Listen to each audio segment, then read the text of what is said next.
বিশ্বনবীর একমাত্র কুমারী বউ নাম কি? আয়েশা।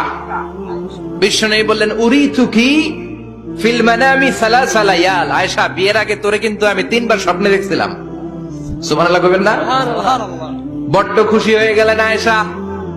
এরপরে বললেন 3 বার স্বপ্ন দেখার পরে তোমার ব্যাপারে মনের মধ্যে কেমন কেমন যেন ভালো লাগে।